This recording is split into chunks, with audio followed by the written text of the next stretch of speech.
everyone. Welcome back to our RBT training.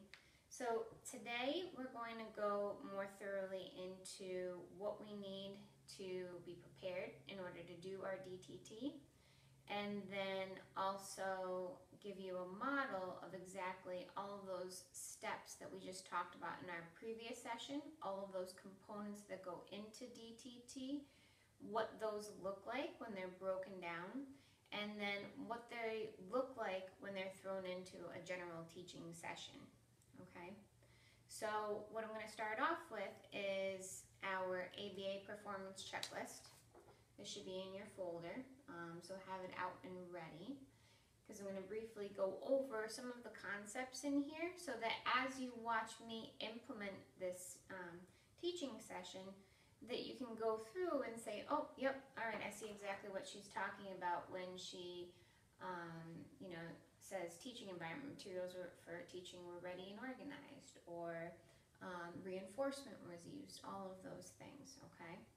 So let's just briefly go over this, and then we can identify some things that are out and ready.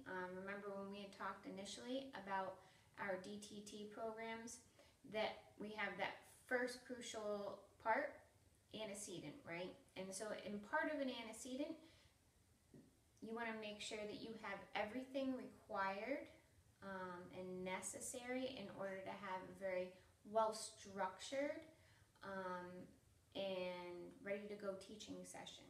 All of your things are there so that when your learner comes in, you're prepared, you can start immediately, making sure that you don't lose your learner and you keep them engaged and ready to go.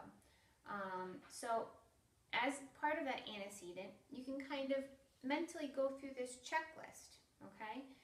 And take a peek at exactly what things you need to be mindful of going into your teaching session. And this checklist I find is really beneficial too, not only for the antecedent part, but then as you work through to make sure that you kind of covered all of your bases. Sometimes I'll use this with staff as an assessment measure when they're doing DTT, just a helpful, reminder of all the different components, because it's a lot. It's a lot going on all at once. But if you break it down or you have something to revisit, sometimes it's helpful as a brief reminder, okay? So remember, we have behavior shaping. And here we have uses proactive teaching to promote appropriate alternative behaviors. So if something negative occurs, maybe they stand up in the middle or they go to flop on the floor, I ask them to sit back in their chair using graduated guidance, give them positive reinforcement when they sit back down, follows a behavioral intervention plan or identified strategies. So that there are specific things in their behavior plan. Maybe we have a student who is work avoidant, right? And they're used to hitting or pinching you in order to get out of doing work. And instead, as part of their behavior plan, you have been using a functional communication tool of touching or exchanging a break picture, right? So that instead of pinching or hitting you, they exchange a break picture in order to escape or avoid the work activity. But that's much more functionally appropriate, hence why it was written into the behavior plan. But you're taking those things into consideration before you start doing your session. So I would make sure that I had that picture out. Does not use bribes or threatening behavior. Kind of common sense, right? Uses positive reinforcement as at behaviorally appropriate times. We've got our positive reinforcement strategy right here. Today I'm going to be using a token board on a 1-to-1 ratio. So if you remember from our previous sessions and we were talking about ratio or interval delivery of reinforcement, our 1-to-1 means that per each correct response, I'm going to be delivering one reinforcer, and for this it's going to be in the form of a token. So I've got my token board here, okay, and then as we go through here it'll come back up with some additional strategies for reinforcement. So teaching environment, materials for teaching were ready and organized. I've got all of my things out. I've got some of my program materials here, as well as some objects that I'm going to be using.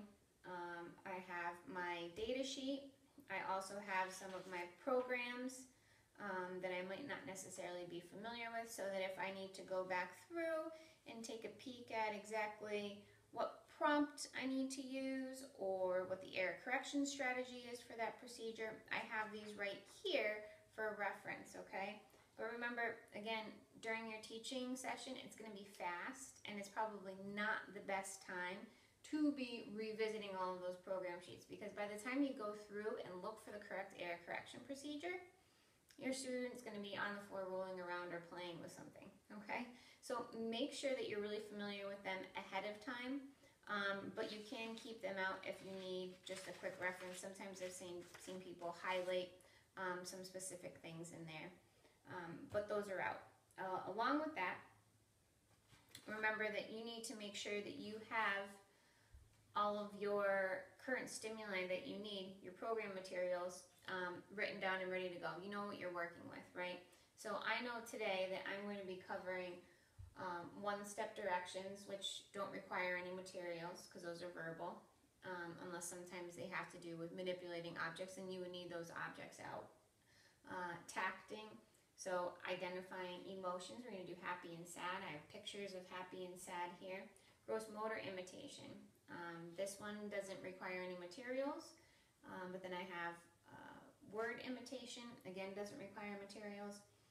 Expressive object ID, so I would have to have some objects, and I'm using ball and car for these. And so remember, if I'm not quite sure exactly which materials I need, where do you go to get that information? You go back to your set list, right? And part of our program materials that we talked about, how essential it is to have that book that's fully organized. So you just open it up, you say, okay, yep, I'm supposed to be doing imitation with a gross motor activity today. And then you look down and you say, we mastered tap table and shake maraca a few weeks ago, and so today I am working on clapping hands, touch nose, and wave, okay? And then you literally take those set items and you write them into your data sheet. And that's where I got for my gross motor imitation program right here, clap hands and touch nose, okay? All right. So we have out all of our materials. Our teaching environment is free of distractions, and reinforcers are located in accessible area. All right, so my reinforcers, I've got a little Mary Poppins bag here. Inside are a lot of goodies, everything from Slinkies to squishy monsters, Theraballs, bubbles. There's a ton of stuff, okay? But remember, what you have in your bag is going to differ depending on the student that you work with. And we previously talked about doing preference assessments. And so you'll see me today kind of showing my student, look at all the fun stuff I have. What do you want? I'm going to be doing a mini preference assessment within materials that I previously gathered based on doing a bigger preference assessment, where I said, okay, I know that they like these kind of things, so I'm going to put a whole bunch of them in a bag, and then I'm going to use them to motivate and increase the value of correct responding in our learner. Remember those establishing operations and how important that is, okay? All right. So then we have our task. Task should be broken down and clearly defined. Another thing that I always look for is staff understand the purpose of the task. What's the intent, okay? So if you ever have a question to that, remember sometimes it's helpful to go back through into that ABLES chart where you can see a hierarchy of skills and tasks and exactly what builds on top of one another so that you know what the intent is of that program, okay? So for example, I'm going to be using an identification of happy and sad program that's pretty advanced, okay? Because our pictures are going to be what we call, remember, loose teaching or the need to generalize. They're a little ambiguous, right?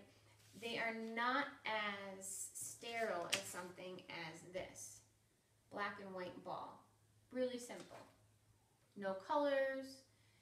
There's no, is it a car? Is it a bus? Okay. these pictures are extremely simple and probably more for our very beginner learners, okay? But this program is definitely a little bit more advanced. And so the intent of this program would probably be more towards helping an individual start to generalize and learn the concepts from pictures and use them in reality with their peers, with teachers, with their parents, okay? Because these are pictures of actual people. They're not cartoons, they're not stickers, they're not things that we're taking from a full stack of verbal imitation cards or something like that. So this is really more naturalistic. So understanding the intent is going to help you better understand the programming. But we're going to mix up some programs so that we're going to have some very basic programs and some more advanced programs today. And then that goes into the next piece. Tasks were appropriate for the age and function level of the child. They were varied at the appropriate rate for a child. So today we're going to be going through some materials that are varying in ability, okay, because I want to give you a wide range of examples. But for the purpose of today's session, we're going to assume that my learner is well into understanding DTT sessions, the ebb and the flow, and I can go at a pretty typical rate. It's not going to be very slow. My learner has a pretty high comprehension ability, and they don't need a big pause in order to respond either, okay? All right, and so then the next part of our rating performance checklist is going to go into the next parts of DTT, those crucial elements, right? So at first we have antecedent, and then after antecedent we have prompt. Remember, prompt is the direction, the delivery, okay, that we're asking our child to do. So for example, if it is going to be a tacting program and I ask, what is it? That what is it is the direction. That's the prompt, right? And then that goes into the response piece, also another integral part of DTT. So then the response I would be looking for is car, right? That's the correct response. And then afterwards, I apply a consequence, the other integral piece. That's the fourth step. And our response is going to vary whether it was a correct behavior by the learner or if it was an incorrect.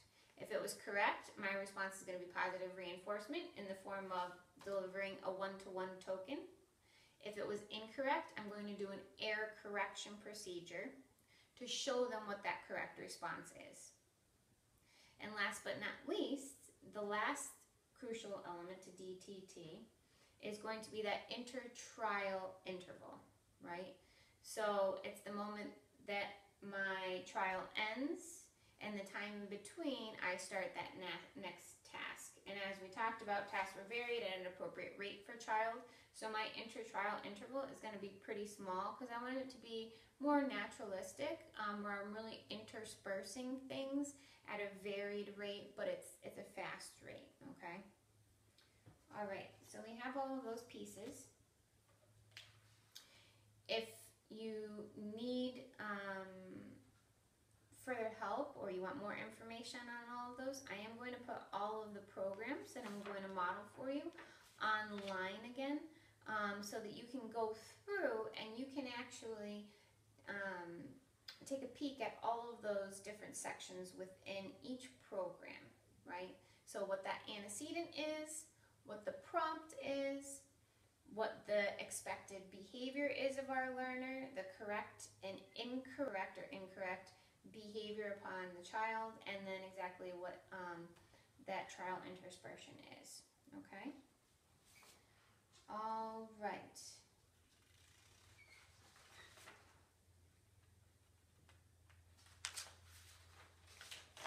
So, last but not least, before we get started, I did want to touch base upon some things that you want to ensure your learner has prior to starting DTT. Now, on a daily basis, you have some learners that their behavior might vary depending on setting events, things that may have happened the night before. Maybe they didn't have a lot of sleep. Maybe they accidentally missed breakfast this morning and they're super hungry. Maybe they have seasonal allergies, okay, and they just don't have the impulse control and regulation that they typically do. And so sometimes you have to know that maybe DTT isn't going to be an effective teaching strategy that day because my learner doesn't have the skills necessary to be able to sit down and be available for learning. So you need to take those into consideration, and we definitely take those into consideration when we have new individuals that come into our classrooms or new kiddos that we're servicing and we're putting together programs for them. We're going to definitely take a peek and make sure that they have a few things. One, that they have the ability to sit for a duration of time, right? Because you can't expect to do a DTT session at a table or even do some floor time play if they can't sit for any period of time, because that takes away from them being able to make eye contact with you, pay attention to the things on the floor. If they are distracted by everything and anything in the environment, or they just haven't learned to sit in a chair for more than 2 seconds, then it's not going to be successful. So then, if that's the case, we target and isolate out those behaviors first, and we literally teach them sitting in kind of that shaping process for a duration of time. Maybe we'll say, okay, sit for 1 minute, and then we can blow bubbles, and you set a timer for a minute, and then you get to blow the bubbles, okay? And then the next step is going to be sitting for 90 seconds versus a minute. And so then you increase that duration of sitting longer and longer, okay? Other crucial factors, they have to have the ability to sit and not touch materials. So you can't have a kiddo that's coming out and then grabbing, okay? They have to sit, have a quiet, calm body. Because if they're touching materials while you're asking them questions or giving them directions, then chances are their mind isn't on you, it's on the things that they're already touching. So they're going to be distracted and they're going to be less likely to respond appropriately, okay? Another thing that they have to be able to do is scan. So that if I put out materials in front of my learner and I ask them, touch the red ball, that they're actually going to stop and look at all of the balls, scan the array, and then pick the red ball, okay? Because sometimes what you see is learners, you have them sit down, you put out the materials, and you say, touch the purple ball, and they don't even look, they just touch the ball that's right in front of them, right? That individual isn't scanning arrays. Therefore, they're really not going to have any ability to give you the correct response because they're just shooting in a barrel, right? They're just putting whatever's closest to them or what's immediate. So that's a really important part. You also want to make sure that your individual has the ability to do an eye gaze shift. So they make contact, they look at the balls that are out, and then they also look to you for instruction. Because we need to make sure that we have their attention, okay? All right, so those are some crucial factors that go into our learner. And if we don't have all of those, then we need to really think about if DTT is an appropriate teaching strategy for them prior to really breaking down those skills in isolation, teaching them separately, and once they've mastered them, then bringing them to the table and start applying DTT, okay?